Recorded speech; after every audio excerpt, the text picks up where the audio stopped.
E se Deus mudar os planos? E aí? E se Deus mudar os planos na sua vida? E se o plano que você tiver feito, tentado executar por algum tempo, não for igual aos planos que Deus tem para você? Ah, Mayra, então Deus tem planos para nós? Ah, sim.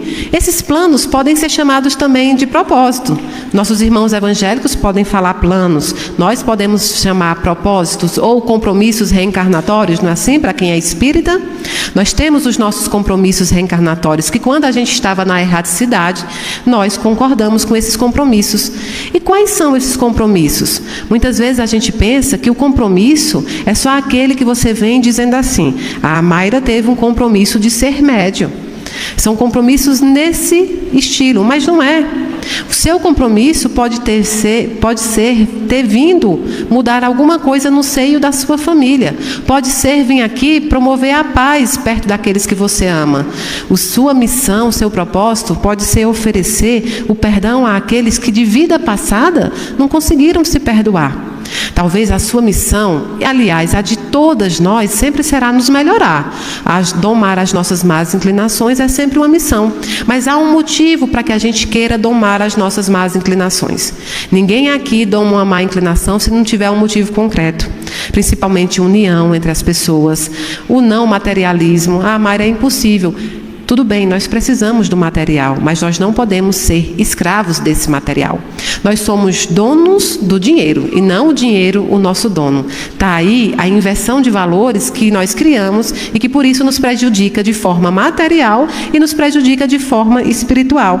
Aí você pode dizer, eu já ouvi alguém dizer assim, eu vi um meme, né? Eu prefiro chorar em Paris do que sorrir na garupa da bicicleta, não é? Aí aparece uma mulher podre de chique com óculos chorando em Paris.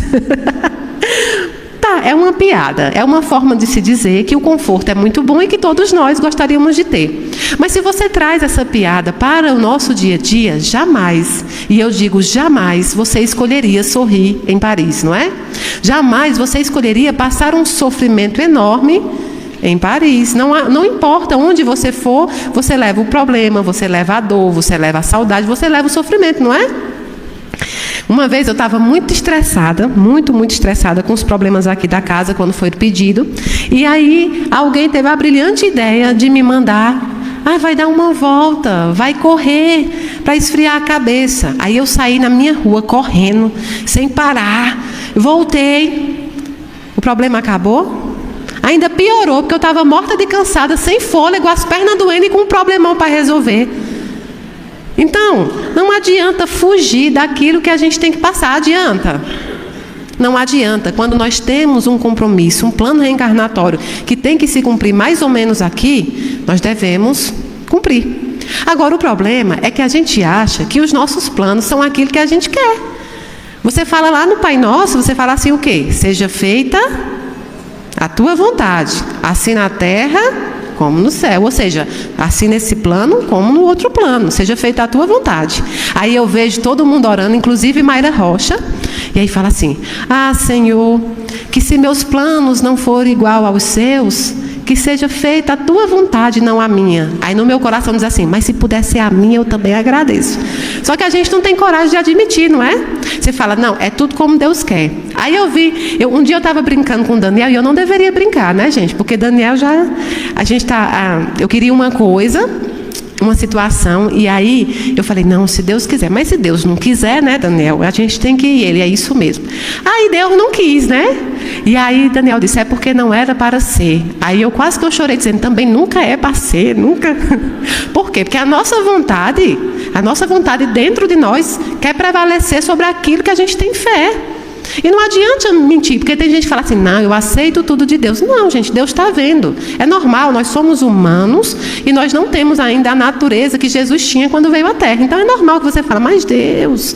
Eu brinco com uma colega minha, que ela é muito ansiosa. Aí eu brinco que ela vai orar para Deus e fala assim, Jesus, me concede, né, tal coisa. Aí beleza, terminou a oração, 2 minutos depois ela volta lá, e aí Jesus, alguma novidade? Ou seja, porque ela também quer no momento dela. A gente quer o quê? No nosso momento. Às vezes Deus concede aquilo que você queria, só que concede lá na frente, quando você está preparado. E você não pensa nisso. Eu me lembro que, numa época aí, que estava construindo a minha casa, a minha residência mesmo. Porque quando você está construindo, se aperta muito, né? Financeiramente, todo mundo, porque obra é uma coisa que não acaba. O pedreiro te pede 1000 coisas e ele espera você ir lá, voltar para te pedir, não é? E aí eu me lembro que um dia estava muito apertado, eu até brinco, e meu irmão inventou de ir lá para casa. Meu irmão, aqui de Brasília, inventou de ir lá para casa. E eu não tinha dinheiro para comprar o lanche, porque no outro dia, um lanche especial que eu digo, né? Porque no outro dia ia cair o salário. Então eu estava esperando o salário cair, porque a gente já tinha... Acontece, né? A gente faz isso, é normal. Rapaz, aí eu comecei, meu Deus, e eu não ia pedir para ele trazer, né? E eu comecei naquele aperreio. Aí eu estava lá dentro, botando umas roupas para lavar. Quando eu botei a mão no bolso de uma calça, tinha R$30. Corri, comprei um bolo, uma Coca-Cola, né? Então, hoje, aí depois que passou-se os anos, as coisas melhoraram, né? A gente vai estudando, a gente vai trabalhando, a gente vai conquistando também. E aí eu pensei, outro dia a gente conseguiu conquistar umas coisas e eu pensei assim, lá atrás eu precisava tanto, passei tão apertado e agora chega assim, sabe aquele dinheiro que você encontra na calça, meu anos? Mas sabe por quê? Porque não era. Ali era o tempo que eu tinha que passar por aquilo.